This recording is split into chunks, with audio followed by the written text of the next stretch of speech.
E se os relógios que medem a idade da Terra estivessem quebrados?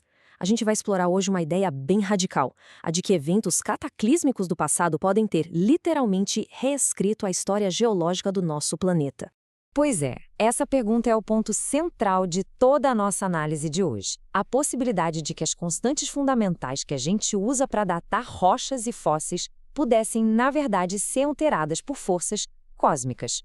Para a gente entender essa hipótese, primeiro a gente precisa olhar para a base da geologia moderna. Aquela ideia de que o tempo, em escala atômica, é um relógio que funciona de forma perfeitamente constante. Mas será que é mesmo?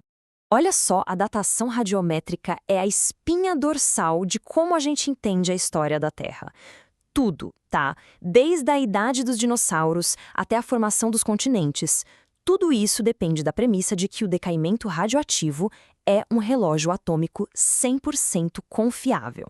Só que a teoria que vamos analisar hoje propõe uma coisa meio chocante, que eventos cataclísmicos como um impacto de um asteroide gigante poderiam perturbar essa tal constante, basicamente quebrando o relógio geológico.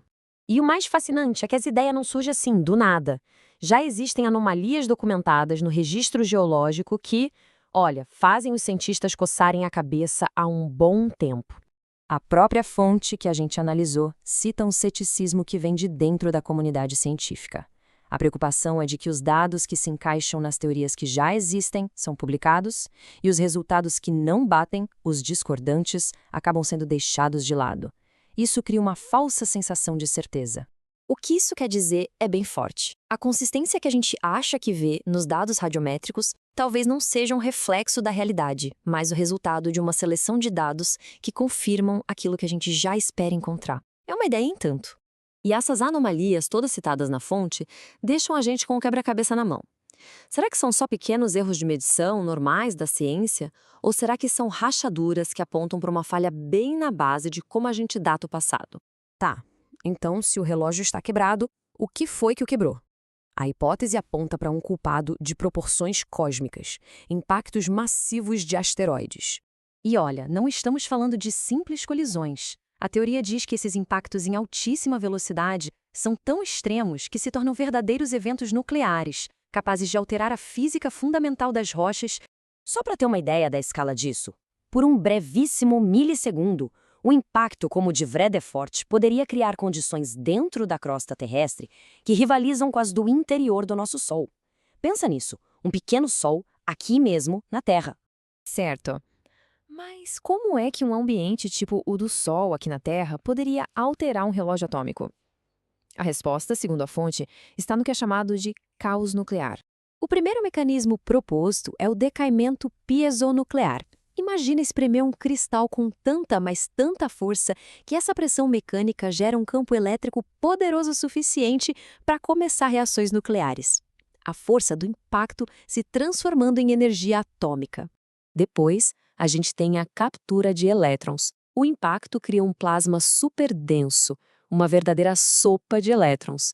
Com tanto elétron dando sopa por ali, os núcleos atômicos começam a capturá-los muito mais rápido, o que acelera o processo de decaimento de um jeito absurdo.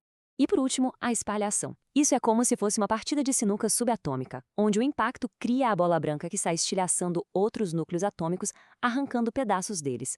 Então, se a gente juntar tudo isso, o resultado é uma reação em cadeia. O impacto cria a pressão que, por sua vez, dispara os efeitos nucleares que aceleram o decaimento. Uma rocha que tinha uma certa idade antes do impacto poderia, momentos depois, parecer milhões de anos mais velha. O relógio foi completamente adulterado. Mas a teoria não para por aí nas rochas, porque se um evento desses liberou uma quantidade imensa de radiação, ele não teria afetado só a geologia, mas a biologia também, certo?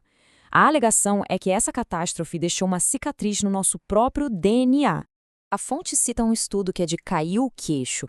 Cerca de 86% de todas as nossas variantes genéticas teriam surgido num piscar de olhos evolutivo, nos últimos 5 a 10 mil anos. Isso sugere uma explosão de mutações no período muito, muito recente. A teoria argumenta que essa explosão toda de mutações não foi por causa da agricultura ou de mudanças sociais, não. Foi pela radiação massiva liberada por esses mesmos impactos de asteroides. O mesmo evento que alterou as rochas teria bombardeado toda a vida com radiação. E a escala dessa mudança é impressionante. Dados genéticos de múmias antigas mostram uma carga de mutações muito menor do que a gente vê nos humanos modernos. Isso sugere que alguma coisa acelerou drasticamente a taxa de mutação na nossa história recente. Então, a conexão é direta. O mesmo evento que pode ter reescrito a idade das rochas também pode ter reescrito o nosso código genético. A fonte até sugere o que seria uma prova do crime, o gene TP53. Ele é conhecido como o guardião do genoma, porque ele conserta danos no DNA. A hipótese é que a estrutura desse gene hoje pode ser um registro vivo, uma cicatriz daquela antiga catástrofe radiativa.